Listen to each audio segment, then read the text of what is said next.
اعوذ باللہ من الشیطان الرجیم بسم اللہ الرحمن الرحیم لقد کان لکم فی رسول اللہ اسوۃ حسنہ صدق اللہ العظیم رب اشرح لی صدری ویسر لی امری واحلل عقدۃ من لسانی یفقہوا قولی واجعل لی وزیرا من اہلی آمین یا رب العالمین۔ آج ہم نبی پاک صلی اللہ علیہ وسلم کی جو سیرت کہ جو ہم نے آغاز کیا تھا کہ ہم ازواجی زندگی کے متعلق بہت سی گفتگو کریں گے، بہت سے اہم پہلوؤں کی طرف توجہ کرنے کی کوشش کریں گے۔ الحمدللہ اس میں ہم کسی حد تک کامیاب ہوئے، اور آج ہم اس کا آخری پروگرام کریں گے انشاءاللہ۔ پھر کسی موقع پر مزید گفتگو کرنے کا موقع ملا تو انشاءاللہ اس کو ایک مرتب صورت میں بھی آپ کے سامنے رکھنے کی کوشش کروں گا۔ ایک بہت اہم سوال برطانیہ سے میرے ایک دوست نے، ایک بھائی نے بھیجا ہے، اور وہ سوال یہ تھا کہ بیوی کے حقوق کے حوالے سے جب گفتگو کی گئی کہ بیویوں کے ساتھ حسن سلوک کیا جائے اور بیویوں کے ساتھ اچھا برتاؤ کیا جائے اور بیویوں کے حقوق کا خیال کیا جائے، کبھی زیادتی نہ کی جائے، ان کے ساتھ نرم معاملات کیے جائیں، تو ان کا یہ سوال آیا کہ حضرت کچھ ماں کے متعلق بھی بتایا جائے۔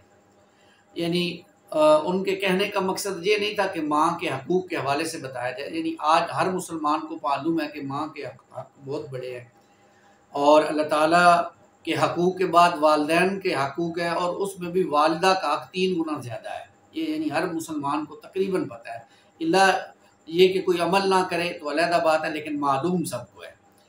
اب اس کے سوال کے اندر جو چیز مضمر تھی وہ یہ تھی کہ جب بیویوں کے ساتھ انسان اتنا کرے گا تو اس میں اس کا ماں کے ساتھ کیا کنٹریبیوشن ہونا چاہیے، ایک یہ، اور دوسرا یہ کہ خاوند کی جو بیوی ہے، یعنی جو اس عورت کی بہو ہے، اس کی ساس کے ساتھ کیا برتاؤ ہونا چاہیے۔ یہ 2 سوال بن جاتے ہیں۔ دیکھیے، پہلی جو بات ہے اس کو تو سمجھ لیجئے بڑے اچھے طریقے کے ساتھ کہ ایک انسان کے اپنے والدین ہیں اور ایک اس کے سسرالی والدین ہیں، یعنی سسر اور ساس، اس کو حدیث میں والد کہا گیا ہے۔ اللہ کے رسول نے فرمایا انسان کے 3 والد ہیں، ایک وہ جس نے اس کو جنا، یعنی اس کا حقیقی والد، دوسرا وہ جس نے اس کو اپنی بیٹی دی یعنی سسر صاحب، اور تیسرا وہ جس نے اس کو انسان بنایا، تعلیم دی، استاد۔ یہ اس کے 3 والد ہیں، اور تینوں کے حقوق ہیں اپنی اپنی جگہ پر۔ والد جو ہے اس کا بھی اسی طرح والدہ ہے، اور جو ساس صاحب ہے وہ بھی والدہ ہے۔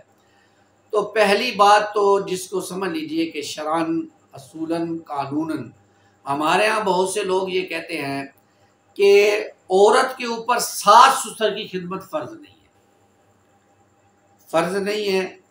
اگر وہ کرنا چاہے تو یہ اس کا احسان ہے، اور اگر نہیں کرنا چاہتی تو کوئی اس سے پوچھ نہیں سکتا کہ تم نے ساس سسر کی خدمت نہیں کی۔ یہ ہمارے ہاں علماء حق کا، علماء احناف کا فتویٰ ہے اس کے اوپر، اور باقی لوگوں کا بھی یہی ہے۔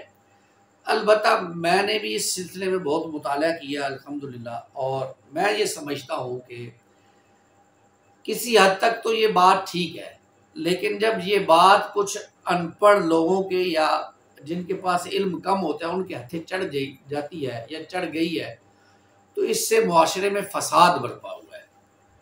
اب ذرا سی بات پہ بہو کہہ دیتی ہے میرے تو آپ کے اوپر کوئی خدمت فرض نہیں ہے، اور وہ لڑائی ہو گیا، جھگڑا ہو گیا، اور گھر تباہ ہو گیا۔ ایسی بات نہیں ہے۔ پہلی بات، اس میں اصولی باتوں کو سمجھنے کی ضرورت ہے۔ پہلی بات تو عورت یہ سمجھے کہ کل اس نے بھی بوڑھا ہونا ہے۔ آج اگر وہ خاوند کے والدین کی خدمت کرے گی تو کل اس کی اولاد اس کی خدمت کرے گی۔ یعنی آج وہ اگر خاوند کے والدین کا احساس کرے گی، ان کے ساتھ اچھا برتاؤ کرے گی، کل اس کی اولاد اس کے ساتھ، اور اس کی بہویں اس کے ساتھ اچھا برتاؤ کرے گی۔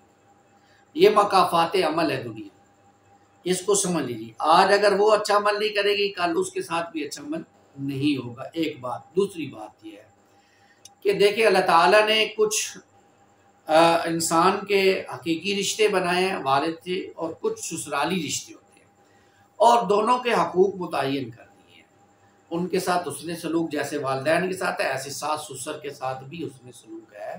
اس لیے یہ کہنا کہ ساس سسر کی خدمت کرنا فرض ہے ہی نہیں، تو پھر انسان جو ہے کہ وہ جو ہے وہ یہ کہہ کر وہ ایک بہت بڑی دیگر سے آزادی چاہتا ہے، اور گھر کے ماحول کو خصوصاً ہمارے ہاں جو ماحول ہے اس ماحول میں اگر ایسی باتیں پھیلائی جائے تو ایک بہت بڑا فتنے کا معاملہ ہے، اور ہو رہا ہے وہ فتنہ۔ بہت سی خواتین کو صرف یہ بات کہنے پر کہ میرے اوپر تو سسرال کی خدمت فرض نہیں ہے، طلاقیں ہوتی ہوئی ہم نے دیکھی ہے۔ اس لیے اس جملے کو تو مار دینا چاہیے، ختم کر دینا چاہیے، اپنی ڈکشنری سے ختم کرنا چاہیے۔ بیٹیوں کو یہ سمجھانا چاہیے کہ بیٹا اب ہم تمہارے والدین نہیں ہیں، ہم نے تمہیں پالا پوسا بڑا کیا، اور اللہ کے رسول کے حکم کے مطابق آج ہم تمہیں کسی کے حوالے کر رہے ہیں۔ اب تم ہمارے ملنے آؤ گی مہینے بعد، ہفتے بعد، 10 دن بعد، سال بعد، تو تم ہمارے پاس مہمان ہوگی 2-4 دنوں کے لیے، پرمنٹ نہیں آؤ گی۔ پرمنٹ اب تم نے اس گھر میں رہنا ہے جہاں تم جا رہی ہو، وہی لوگ اب تمہارے رشتہ دار ہیں، وہی لوگ تمہارے والدین ہیں، وہی لوگ جو ہے تمہارے دکھ درد میں تمہارے کام آئیں گے، تو تمہیں ان کے دکھ درد میں ان کے کام آئیں گے، تمہیں ان کی خدمت کرنی ہے، ان کا دل جیتنا ہے۔ وہ ہو سکتا ہے تمہیں غصہ بھی کریں، تو جب تمہیں وہ غصہ کریں تو یوں سمجھنا جیسے تمہاری ماں تمہیں غصہ کر رہی ہے۔ جب تمہارا سسر تمہیں غصہ کرے تو تم یہ سمجھنا کہ تمہارا والد تمہیں غصہ کر رہا ہے۔ تو پھر آہستہ آہستہ اس طرح اگر ہم اپنی بچیوں کی تربیت کریں گے تو گھر کے ماحول اچھے ہوں گے، بچیاں جا کر وہاں اچھے اخلاق پیش کریں گی، اور اگر غلطیاں ہوں گی وہاں پر جا کر، اور اگر ہو بھی جائیں گی تو ساس سسر درگزر سے کام لیں گے کہ بچی ہے، چلے کوئی بات نہیں، اس سے غلطی ہو گئی ہے۔ بچوں سے غلطیاں ہوتی ہیں اور بڑے معاف کرتے ہیں، اس سے ان کا بڑا پن ظاہر ہو جاتا ہے۔ بچے غلطیاں کرتے ہیں اور اپنی غلطی کو مان لیتے ہیں، یہ بہت بڑا گھر کے اندر ایک معاملہ ہوتا ہے۔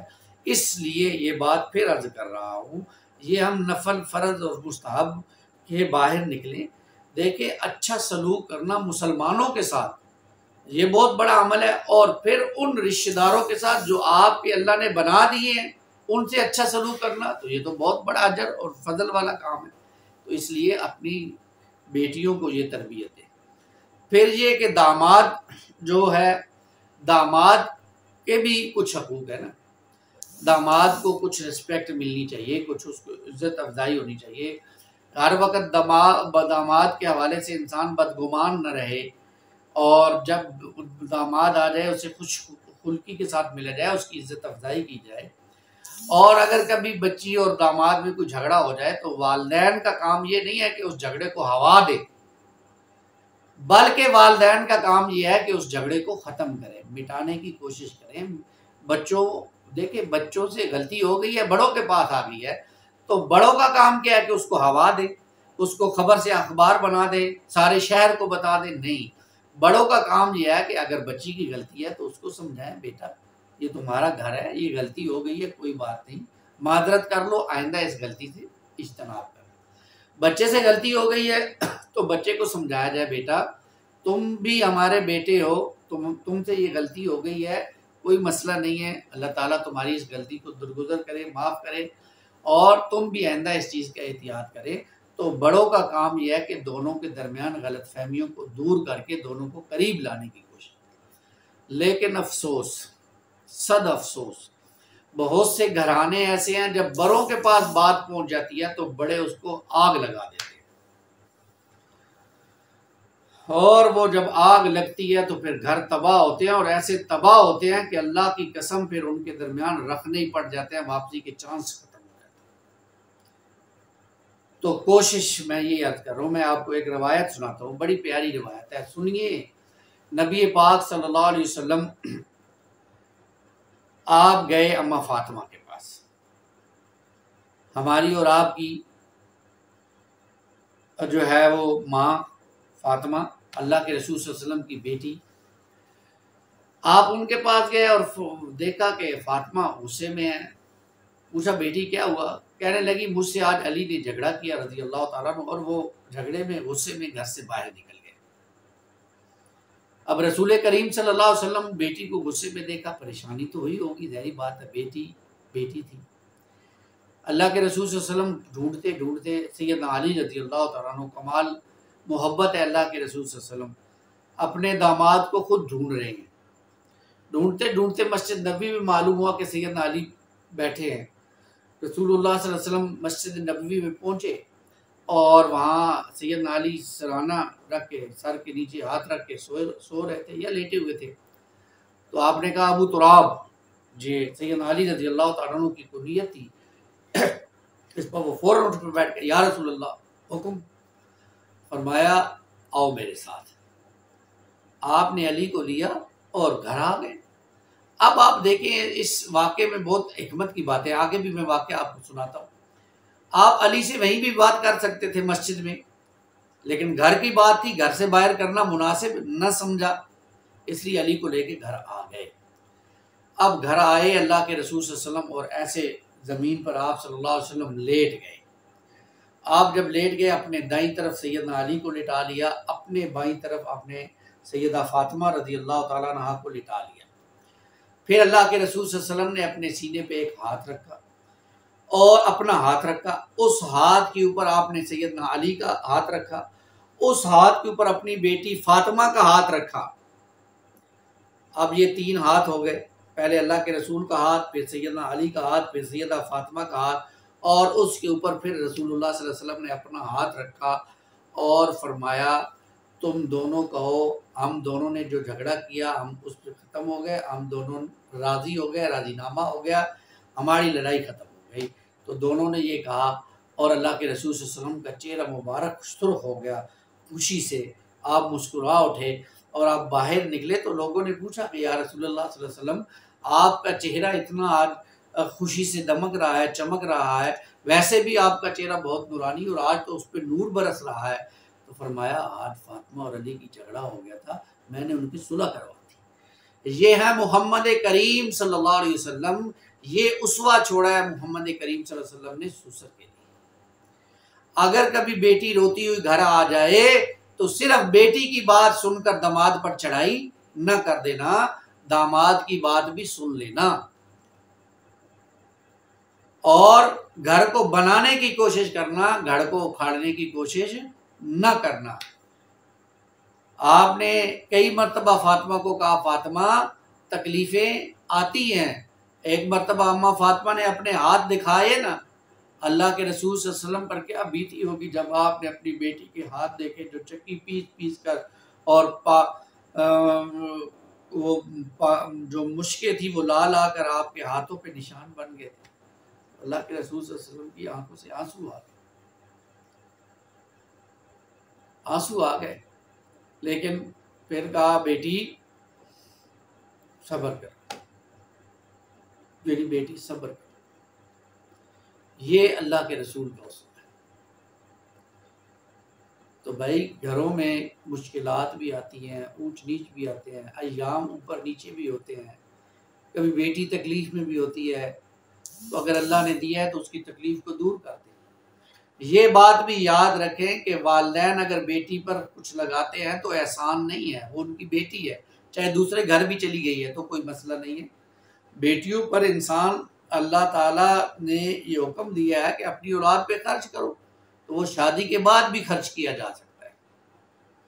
یہ نہیں کہ اب جہیز دے دیا تو سب بات ختم ہو گئی، نہیں. اب بیٹی تکلیف میں ہے تو اس کی مدد کر دے اگر اللہ نے آپ کو خوشحال بنایا. تو یہ وہ باتیں ہیں جن کو مد نظر رکھنے کی ضرورت ہے. تو بات پھر عرض کروں گا کہ بزرگوں کی خدمت کرنے سے، ساس سسر کی خدمت کرنے سے، اگر مرد یہ چاہتا ہے کہ بیوی اس کے والدین کی خدمت ادب اور احترام کرے تو مرد کو یہ چاہیے کہ وہ بیوی کے والدین کے ادب اور احترام کرے. اور یہ بھی ضروری بات سمجھ لیجیے، آخری بات عرض کر رہا ہوں کہ جو لڑکا ہے لڑکے پر بھی اپنے والدین کی خدمت فرض ہے. یہ نہیں کہ اب بیوی کی شادی ہو گئی ہے تو بس بیوی کا ہی بن کے رہ جائے اور والدین کو پوچھے ہی نہ. نہیں، والدین کی خدمت کرنا، ان کے ساتھ اچھا برتاؤ کرنا، ان کی ضروریات کا خیال رکھنا یہ مرد پر سب سے پہلے ہے. اللہ کے رسول سے جب پوچھا گیا کہ مرد پر سب سے بڑا حق کس کا ہے تو فرمایا تمہاری ماں کا سب سے زیادہ حق ہے. تو اس طرف توجہ کی ضرورت ہے. گھروں کے اندر جو معاملات ہیں ان کو سمیٹنے کی ضرورت ہے. درگزر گھروں میں جب درگزر ہوگا اور کینے دلوں سے نکلیں گے. اچھا کچھ وراثتی کینے چلے آتے ہوتے، اس بات کو بھی سمجھ لیجئے کہ 2 بہن بھائی تھے یا 4 بہن بھائی تھے، آپس میں ان کی نہیں بن سکی، اب وہ ان کا جو کینہ اور نفرت ہے اولاد میں بھی آیا ہوگا، اب ان کی اولادیں بھی آپس میں ٹسل میں رہیں گی، اور اس پچھلے کینے کی یا بغض کی یا لڑائی یا جھگڑے کی وجہ سے خدا را ان چیزوں کو دلوں سے نکالیں، آپس میں قریب ہو جائیں، رشتہ دار اتنے قریب ہو جائیں کہ گھروں کے اندر دراڑیں پڑنا ختم ہو جائیں۔